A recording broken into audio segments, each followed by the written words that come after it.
For as long as most of us have been alive, Toronto was the destination. It was where you went. The big lights, the big opportunities, the city where careers got built and futures got made. People came from every corner of this country, from small towns in Saskatchewan, from the Maritimes, from Northern Ontario, and from every corner of the world. You put up with the crowds, the commute, the noise and the cost, because Toronto was where things happened. That was the whole deal. Endure the city, and the city rewards you. But in 2026, that flow has reversed. Canadians are leaving Toronto. Not a trickle of people who never settled in.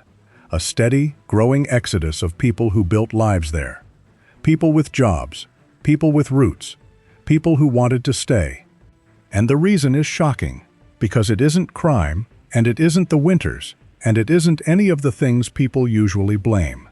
It's something quieter and far more corrosive, and it's happening in every major Canadian city, with Toronto simply the furthest along. If you live in this country, stay with me, because what's driving people out of Toronto is coming for your city next. Let's start with what this actually looks like on the ground. It doesn't look dramatic. There's no crisis you can photograph. It looks like moving trucks, thousands of them, on ordinary streets on ordinary weekends. It looks like a couple in their 30s handing back the keys to an apartment they liked. It looks like a family loading boxes and driving out past the suburbs, and then past the suburbs beyond those. Where are they going? Some head to smaller Ontario cities within commuting distance, or the towns beyond them. Some go much further, to Alberta, to the Maritimes, to anywhere the numbers work better. And a growing number, as we'll cover in a later video, leave the country altogether. The pattern in who's leaving matters enormously. This isn't people who failed in Toronto. Overwhelmingly, it's people in their late 20s, 30s, and early 40s. People mid-career, often with decent jobs, often earning what would have been considered a good income not long ago. The people a city depends on to become its future. That's the part that should worry Toronto. It's not losing people who couldn't make it. It's losing people who did make it and decided it wasn't enough. The first reason is the most obvious. It costs a fortune simply to exist in that city. Rent in Toronto reached a level where a modest apartment consumes an enormous share of a perfectly respectable salary. And once housing takes that big a bite, everything downstream breaks. You can't save. You can't build a cushion.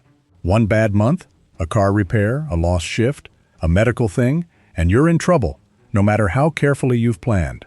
Here's the psychological trap in that, and it's worse than the raw number. People can tolerate paying a lot if they're moving toward something. What breaks them is paying a lot and moving toward nothing. Every month, an enormous sum leaves your account, and at the end of the year, you're in exactly the same place you started. Nothing accumulated, nothing gained, just another 12 months of very expensive standing still. That's not a housing cost, that's a treadmill with a price tag. The second reason is that the exit from that treadmill got sealed shut. For decades, the Toronto arrangement made sense because it was temporary. You rented while you got established, you saved, and eventually you bought. Maybe not downtown, maybe out in the suburbs, but you bought. The renting was a phase, not a destination. That path closed. Buying in Toronto moved from difficult to very difficult to something that reads like fantasy for ordinary earners.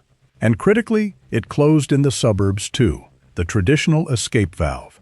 The place people used to move to when the city got too expensive became expensive itself. So the phase became permanent, and when people realize they'll be renting in Toronto, not for a few years, but forever, the entire calculation changes. Because if you're never going to own here, if the city has quietly told you that you will always be paying someone else's mortgage, then what exactly are you paying the Toronto premium for? That question is the beginning of every single one of those moving trucks. The third reason is the compromise people made and how it turned on them. The standard solution was simple. Can't afford the city, move out and commute in. Trade money for time. Millions of people around the world make that deal. But as prices pushed people further and further out, that commute stretched. What was 30 minutes became an hour became 90 minutes, and at some point, the trade stops being a compromise and becomes a sentence. 3 hours a day, every day, gone. Time not spent with your kids, or your partner, or sleeping, or living. So now the choice sharpens into something brutal. Pay an enormous rent to live near work with nothing left over, or pay less and hand over years of your life to a highway or a train. Neither of those is a good option. And when both of your options are bad, people start considering a third one: leave entirely. But here's the real reason people are fleeing Toronto, the shocking one underneath all the others. Toronto stopped delivering on its promise. The entire point of enduring a hard, expensive, crowded city was opportunity. That was the trade, and it was a fair one. You accept the costs, the commute, the noise, the smallness of your apartment, and in exchange, the city gives you something you can't get anywhere else: career acceleration, higher earnings, a future being built faster than it could be built anywhere else in the country. For a long time, Toronto genuinely delivered that. The deal was real. What broke isn't the city's charm or safety or culture. What broke is the exchange rate. The cost kept climbing while the reward stopped keeping up. Salaries didn't rise the way housing did, so people found themselves paying the premium and no longer receiving the return. And once that happens, the entire logic of being there evaporates. People aren't fleeing Toronto because they hate it. Most of them love it. That's what makes this genuinely sad. They're leaving because the city stopped paying them back for the sacrifice it demands. They did the hard part, they just never got the reward. Let me make it real. Picture a couple in their mid-30s in Toronto. Both employed, both doing fine on paper. One works in healthcare, one in an office. They're not extravagant people. They cook at home, they're careful, they've done everything they were supposed to do. For years they told themselves the same thing: be patient, save, it'll happen. And every year they watched the finish line move faster than they could run. Then one evening, they sit at the kitchen table of a rented apartment they've been in for 6 years, and they run the numbers one final time. And they see it clearly. They will never own a home in this city. They will rent here forever, paying a fortune, while the years pass. The plan they'd been patiently executing was never going to work. And here's the quiet part. They don't leave in anger. They leave grieving. They love that city. Their friends are there. Their favorite places are there. Their entire adult life is there. But loving a place doesn't pay for it. So they pack a truck and drive somewhere they can actually afford to live. Multiply that couple by tens of thousands, and you have the exodus. And here's why this is a serious problem for the city, not just for the people leaving. A city runs on the people who can't afford to live in it anymore. Nurses, teachers, transit operators, paramedics, servers, cleaners, tradespeople, early career professionals. When those people can't live within a reasonable distance, the city doesn't just lose residents, it loses its ability to function. Services get harder to staff. Employers struggle to fill roles. Everything runs a little worse. Then there's what happens to a city's character.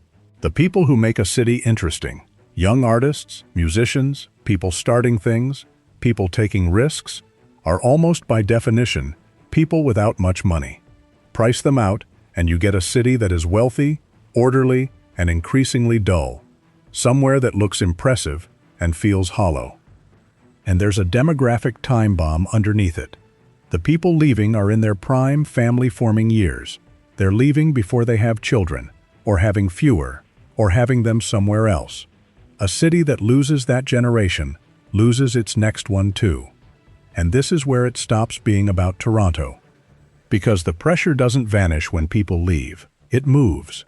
Those tens of thousands of people carry their demand into Hamilton, into Kitchener, into Calgary, into Halifax, into small towns that were affordable right up until the moment everyone arrived. Prices there rise. Locals get priced out of their own communities, and a version of Toronto's problem is exported, town by town, across this country. That's why this matters, even if you'd never live in Toronto. The exodus isn't solving Canada's affordability crisis. It's distributing it. And it tells you something bigger. When the country's flagship city, the economic engine, the place of maximum opportunity, starts expelling its own middle class, that isn't a Toronto problem. That's a signal that something fundamental in the Canadian economy has come out of balance. Toronto is simply where the pressure showed up first, because it always does. So where does this go? Some hope that as people leave, demand cools and the city becomes livable again. That's possible. But cities rarely get cheaper simply because middle earners leave. They more often get sorted into the wealthy who remain and the strugglers who commute in from far away, with the middle scooped out. That's the risk. Not a Toronto that collapses, but a Toronto that quietly becomes a place ordinary people only visit for work. A city can only ask so much of its people before they say enough. Toronto has been testing that limit for years, and in 2026, it's getting its answer, one moving truck at a time. So I want to hear from you, and be specific. Did you leave Toronto, and where did you go, and do you regret it? Are you still there and holding on? Are you in a smaller city watching prices climb as people arrive from the big ones? And do you think Toronto can pull back from this, or is the exodus permanent? Tell me in the comments below. Name your city. I read them all, and the map people are drawing in those comments tells a story of its own. And if you want honest, clear-eyed breakdowns of the forces reshaping life across Canada, subscribe to Canada Insider. There's a lot more of this story to tell.